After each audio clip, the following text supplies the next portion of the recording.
Hello बच्चों, welcome to the my YouTube channel study girl Shruti. तो स्वागत है आप सभी का मेरे इस नए वीडियो में। तो देखिए, मैं आज आप लोग को कक्षा 12 का हिंदी यूपी बोर्ड कुछ मैं आप लोग के सामने लेकर आई हूँ, जो कि ये बहुत ज़्यादा इम्पोर्टेंट ये टॉपिक है। जो टॉपिक में क्या है, रस, अलंकार और छंद। तो ये जो तीन होते हैं, ये तीन के बारे में हम क्या करते हैं आप लोग को बताएंगे। तो चलिए देखिए, पहला हम बताएंगे क्या, रस। देखिए, मैं आपको रस, अलंकार और छंद सिर्फ मैं दो दो तीन तीन बताऊंगी। उसमें से सिर्फ ये बहुत इंपॉर्टेंट है, जो कि ये जो इंपॉर्टेंट्स आते हैं एग्जाम में, सिर्फ मैं वही रस बताऊंगी। तो इसको आप लोग पढ़ करके जरूर जाइएगा। तो देखिए, पहला क्या है, रस। देखिए, रस क्या होता है। रस, तो रस में देखिए पहला है आपका करूड़ रस। बोल रहा है रस, करूड़ रस। तो करूड़ रस क्या होता है, तो देखिए, शोक अथवा दुख की अवस्था में जो शोक का स्थायी भाव, विभाव, अनुभाव और संचारी भाव का सहयोग पाकर, जैसे कि ये बोल रहा है जो करूड़ रस है, उस करूड़ रस में जैसे कि शोक होता है, या फिर कोई भी चीज को दुख, मतलब कोई भी चीज को किसी का होता है दुख होता है, या फिर कोई चीज का शोक होता है। तो जैसे मान लीजिए यहाँ पे अस्थाई भाव है, विभाव, अनुभाव और संचारी भाव जो होता है, उसको क्या होता है, सहयोग पा करके उसकी पृष्ठ होता है, उसी को हम लोग क्या बोलते हैं, करूड़ रस बोलते हैं। जैसे कि कोई चीज दुख होता है, या फिर कोई चीज शोक मतलब मनता है, कोई चीज जैसे कोई चीज अच्छा मनता है तो उसको शोक बोलते हैं। या और कुछ ही जैसे कोई एक चीज होता है ऐसा कि जैसे कोई अस्थाई हो गया, तो उसी को हम लोग क्या बोलते हैं, करूड़ रस कहते हैं। तो देखिए, करूड़ रस का हम अब उदाहरण बताने जा रहे हैं। जो करूड़ रस में दो उदाहरण है, तो देखिए,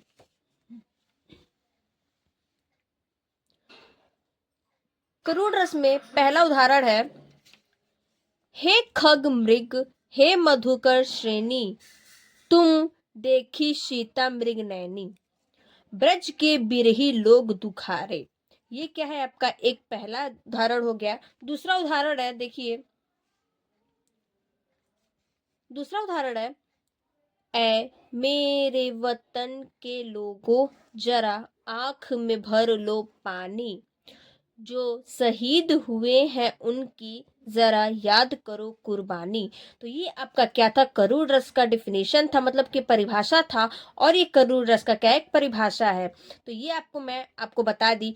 अब देखिए, दूसरा रस क्या है, दूसरा है हास्य रस। तो देखिए, हास्य रस क्या है, तो देखिए, इसका परिभाषा है, काव्य को सुनने पर जब हास्य की उत्पत्ति या हास्य से आनंद या भाव की अनुभूति होती है। जो काव्य होता है, उस सुनने पर हम लोग क्या करते हैं, कोई भी हास्य को उत्पत्ति देते हैं, या फिर उसके हास्य से क्या होता है, हमको कोई चीज का अनुभूति मिलता है, आनंद मिलता है। मतलब कोई चीज हम लोग सुनते हैं तो सुनने पर जैसे हम लोग को क्या होता है, बहुत ज्यादा आनंद मिलता है, या फिर हम लोग को क्या उत्पत्ति उस चीज से मिलती है, उसी को हम लोग क्या बोलते हैं। तो इस अनुभूति को क्या हम लोग बोलते हैं, हास्य रस बोलते हैं। जैसे कि आप लोग लिख सकते हैं कि हास्य रस जो होता है वो काव्य का है, और ये हास्य रस काव्य का है। तो जैसे कि कोई चीज हम लोग क्या करते हैं, जैसे कोई बात हो या फिर कुछ भी हम लोग सुनते हैं, उससे हमको आनंद मिलता है और उत्पत्ति प्रदान होती है, उसी को हम लोग क्या बोलते हैं, उसी अनुभूति को क्या हम लोग बोलते हैं, हास्य रस बोलते हैं। तो चलिए, इसका उदाहरण है, पहला, सिरा पर गंगा हसै, भुजनी में भुजंगा हसै। बोल रहा है सिरा पर गंगा हंसा और भुजंगनी में भुजंगा हंसा। हास ही को दंगा भोए नंगा के विवाह में। तो ये क्या है, ये हास्य रस का एक उदाहरण है। अब है क्या, दूसरा उदाहरण है, देखिए, बुरे समय को देखकर गुंजे तू क्यों रोए। बोल रहा है जो बुरे समय आता है तो गुंजे लोग को हम लोग क्यों देख के रोते हैं, मतलब अच्छे लोग को, गंजे लोग को। किसी भी हालत में तेरा बाल न बका होए, मतलब कोई भी हालत हो उससे क्या हो, ये हम लोग का कोई भी हाल मत मतलब खराब हो। तो ये आपका क्या है, दूसरा था। अब देखिए, जो हम आपको पहला क्या बताए थे, करूण रस, और दूसरा है हास्य रस। तो ये बहुत ज्यादा इंपॉर्टेंस है, क्योंकि ये बहुत ज्यादा, ये हर साल क्या होते हैं कि ये एग्जाम में आते हैं। तो इस दोनों रस को आप लोग पढ़ के जरूर जाएंगे। अब देखिए, नेक्स्ट है अलंकार। अलंकार कौन सा अलंकार है, क्या इतना अलंकार होता है, तो वो जल्दी पढ़ते हैं, ठीक। तो देखिए, अलंकार में है, पहला है यमक अलंकार। यमक अलंकार जो होता है उसकी परिभाषा क्या होती है, देखिए, काव्य में जहां शब्दों की आवृत्ति बार बार हो, किंतु अर्थों में भिन्नता हो, वहां यमक अलंकार होता है। जैसे मान लीजिए, काव्य का ऐसा कोई शब्द होता है जो बार बार आते हैं, मतलब कोई भी शब्द हो वो क्या होता है, जो बार बार आता है, उसी को हम लोग क्या बोलते हैं, यमक अलंकार बोलते हैं। जैसे कि मान लीजिए यमक अलंकार आएगा तो बस लिख, आप लोग बस इतना लिख दीजिए कि जो कोई भी शब्द बार बार आता है, उसी को हम लोग क्या बोलते हैं, यमक अलंकार बोलते हैं। तो देखिए, यमक अलंकार का उदाहरण है, सोना कितना सोना है, सोने जैसे तेरा मन। ये एक सॉन्ग भी है, ठीक है। तो जैसे कि ये एग्जाम्पल में भी आ जाता है, सोना कितना सोना है, सोने जैसा तेरा मन। तो ये आपका क्या है, यमक अलंकार का परिभाषा है। अब नेक्स्ट है उपमा अलंकार। चलिए दूसरा देखते हैं, क्या उपमा अलंकार क्या होता है।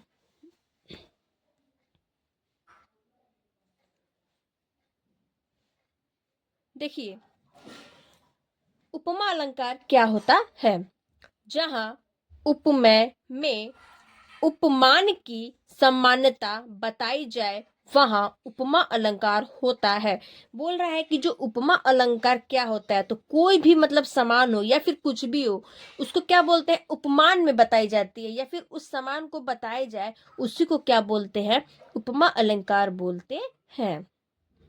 जैसे कि इसका उदाहरण है, पहला उदाहरण है इसका, पीपर पात सरित मन डोला। ये एक उपमा अलंकार का क्या है, उदाहरण है।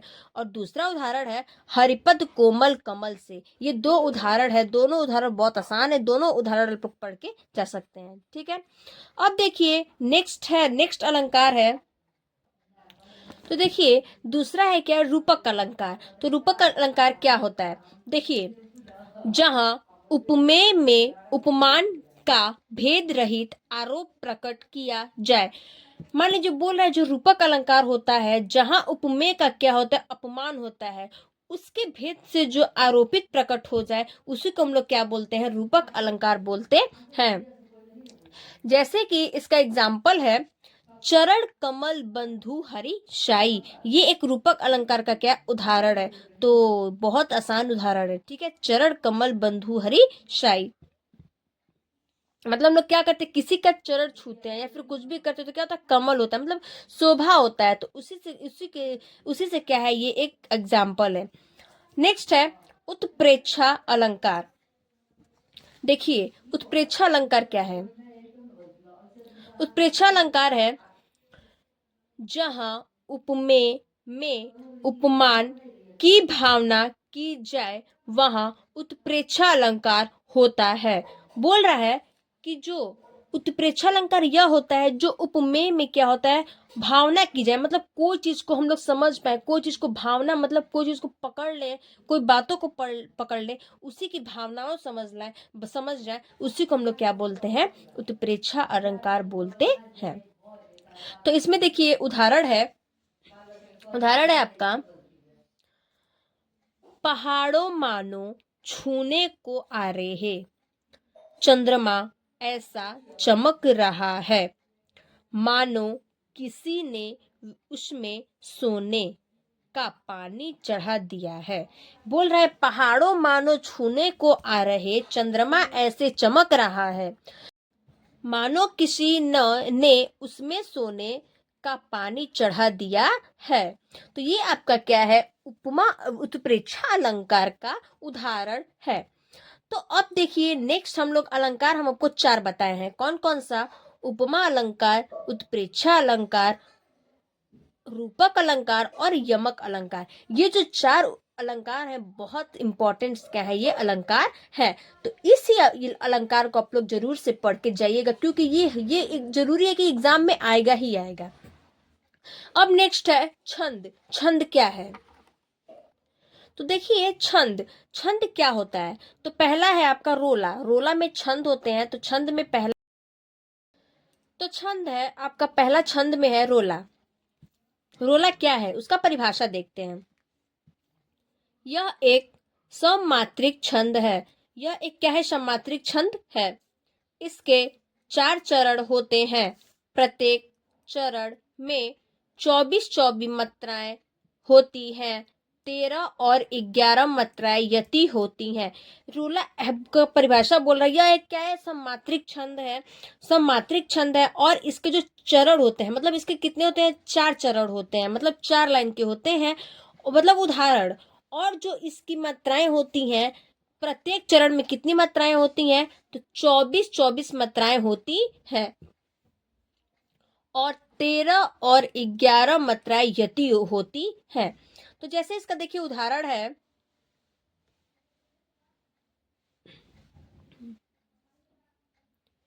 देखिए इसका उदाहरण है जैसे,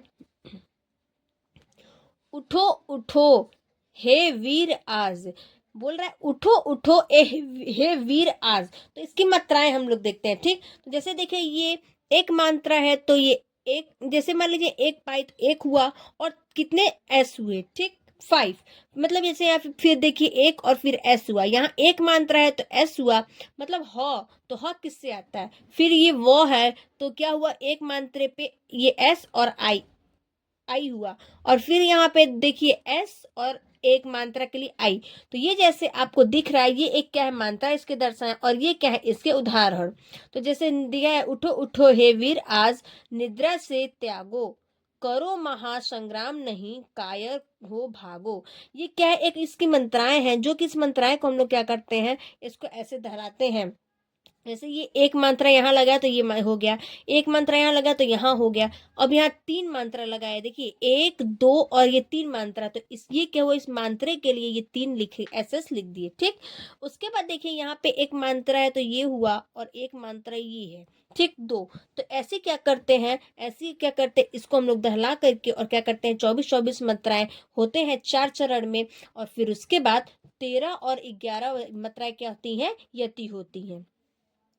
तो देखिए दूसरा छंद है, तो देखिए जैसे इस दूसरा है आपका छंद क्या? सोरठा। पहला क्या था? रोला, दूसरा है सोरठा। तो देखिए यह दोहे का उल्टा होता है। ये जो दोहा होता है ना, इसका क्या होता है? ये उल्टा होता है। जैसे देखिए इसके प्रथम एवं तृतीय चरण में 11 मात्राएं तथा दूसरे और चौथे चरण में 13 मात्रा होती है। ये बोल रहा है कि इसके जो प्रथम में, मतलब पहले में, और तृतीय मतलब तीसरे में, इसके चरण में कितने कितने होते हैं? 11 मात्राएं होती हैं, और दूसरे में और चौथे में इसके चरण में कितने होते हैं? 13 मात्राएं होती हैं। जैसे कि देखिए इसका उदाहरण है क्या? इसका उदाहरण है, देखिए, जो सुमिरत सिद्धि हुई, गणनायक करिवर बदन, करहु अनुग्रह सोय, बुद्धि राशि शुभ गुण सदन।